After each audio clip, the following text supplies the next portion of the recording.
उज्जैन की तरफ रुख करेंगे। खबर मिल रही है कि यूपी एसटीएफ की टीम विकास दुबे को लेकर रवाना हो गई है। तो विकास को उज्जैन कोर्ट में पेश नहीं किया गया। चार्टर्ड प्लेन से एसटीएफ की टीम विकास दुबे को लेकर रवाना हो गई है।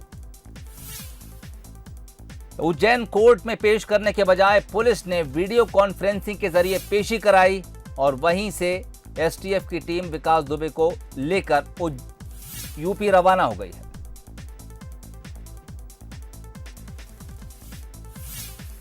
चार्टर्ड प्लेन से लेकर एसटीएफ रवाना हो गई है। इस खबर पर ज्यादा चर्चा के लिए इस वक्त हम हमारे संवाददाता जुगल किशोर की तरफ सीधे रुख कर रहे हैं। जुगल, एक तो ये कि वीडियो कॉन्फ्रेंसिंग के जरिए पेशी कराई गई, इसकी वजह आपसे जानना चाहेंगे, और दूसरी बात यह कि अब ज्यादा पूछताछ मध्य प्रदेश में हुई नहीं, अब उसकी रवानगी यहां से हो गई है। देखिए, मध्य प्रदेश में किसी प्रकार की कोई पेशी नहीं हुई है, ना ही उनको वीडियो कॉन्फ्रेंसिंग के जरिए पेशी कराई गई है। ये बहुत स्पष्ट है। मध्य प्रदेश पुलिस में किसी प्रकार की कोई गिरफ्तारी उसकी नहीं की है, क्योंकि यहाँ के किसी केस का वो वांटेड नहीं था। उसको हिरासत में लिया गया था। हिरासत में लेने के बाद यूपी पुलिस उसको लेकर रवाना हो गई है। बाय रोड यूपी पुलिस उसको लेकर कानपुर जा रही है और ये बहुत स्पष्ट हो गया है कि उसकी भोपाल मध्य प्रदेश में किसी प्रकार की गिरफ्तारी नहीं हुई। यूपी एसटीएफ की टीम पहुंच चुकी थी उज्जैन, और उज्जैन से अब उसको लेकर रवाना हो गई है लखनऊ या कानपुर, जो भी थाना लखनऊ के लिए रवाना हुई है, या संभव है कानपुर ले जाएंगे उसको। तो अभी इसको लेकर स्थिति स्पष्ट नहीं है, लेकिन मध्य प्रदेश से उसको लेकर रवाना हो गई है। वीडियो कॉन्फ्रेंसिंग के जरिए पेशी नहीं हुई है।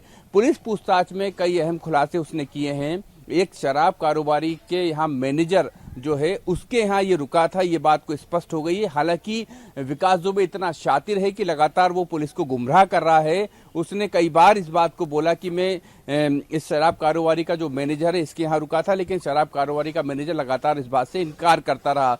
पुलिस उसके जो तमाम जो बातें उसने बताई हैं, पुलिस अभी फिलहाल उस पर यकीन नहीं कर रही है। पुलिस पहले वेरीफाई करेगी पूरे घटनाक्रम को, वेरीफाई करने के बाद ही यूपी एसटीएफ को कोई जानकारी देगी। देखिए, इस पूरे मामले में कोर्ट में पेशी इसलिए नहीं हुई है क्योंकि वो मध्य प्रदेश में किसी भी मामले में वांटेड नहीं था। दूसरा, यहाँ उसकी गिरफ्तारी नहीं हुई है। कोई भी अपराधी जब हिरासत में होता है तो उसको 24 घंटे हिरासत में रखा जा सकता है।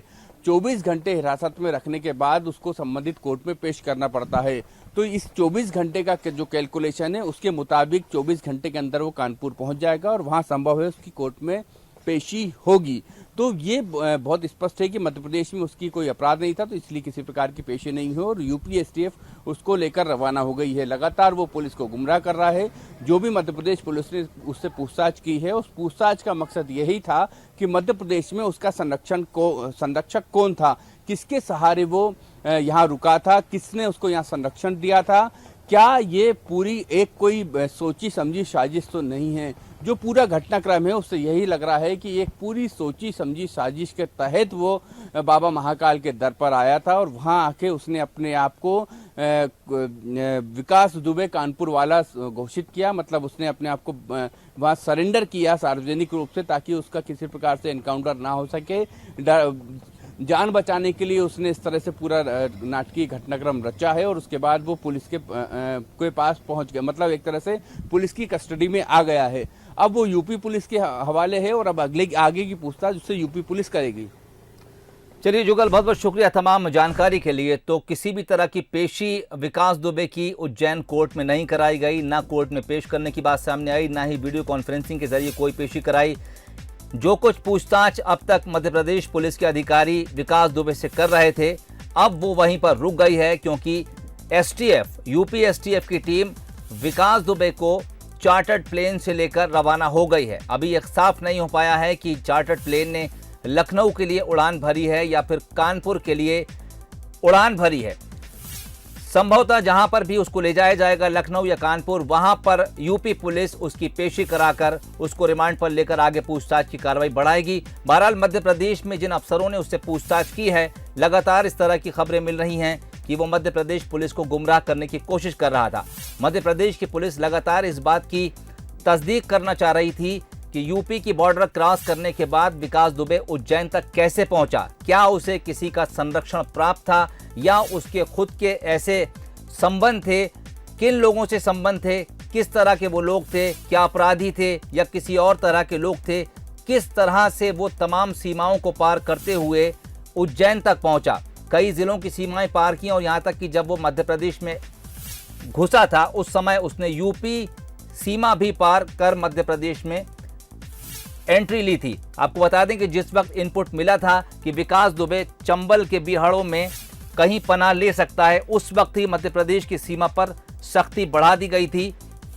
ग्वालियर चंबल सीमा पर पुलिस को हाई अलर्ट पर रखा गया था और इस बात की चप्पे चप्पे पर निगरानी और तलाशी रखी जा रही थी कि कहीं विकास दुबे अगर इस रास्ते से गुजरता है या छुपने की कोशिश करता है तो उसे पकड़ा जाएगा। लेकिन वहां से क्रॉस किया या किसी और जगह से उसने सीमा को क्रॉस किया, उसके बाद कई और जिलों को क्रॉस करते हुए वो उज्जैन तक पहुंचा। बहरहाल खबर है कि सुबह उसे उज्जैन में महाकाल मंदिर के पास से पकड़ लिया गया।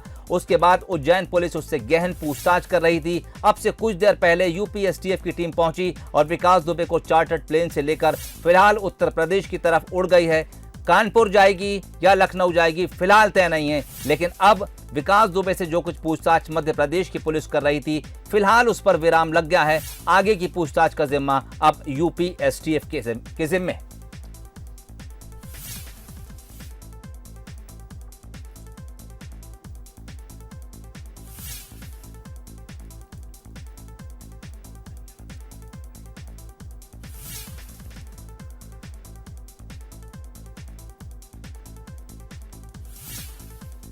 तो तस्वीरें आपको उस वक्त की दिखा रहे हैं जिस वक्त विकास दुबे को उज्जैन के महाकाल से गिरफ्तार किया गया। सुबह की तस्वीरें हैं। उसके बाद अपडेट ये रहा कि मध्य प्रदेश की पुलिस लगातार विकास दुबे से पूछताछ करती रही। मध्य प्रदेश में उसके संपर्क को तलाशने और खंगालने की कोशिश मध्य प्रदेश पुलिस करती रही, लेकिन जिस तरह की खबरें उस पूछताछ के दौरान बाहर आईं वो यही कि विकास दुबे लगातार पुलिस को गुमराह करता रहा। कभी किसी का नाम और कभी किसी का नाम, कभी किसी रास्ते से एंटर होने की बात कहता रहा, कभी किसी रास्ते से एंटर होने की बात कहता रहा और आखिरकार यूपी पुलिस मध्य प्रदेश पहुंच गई, उज्जैन पहुंची। एसटीएफ की टीम उसे लेकर यूपी की तरफ रवाना हो गई है। आगे की जांच उसकी यूपी में होगी।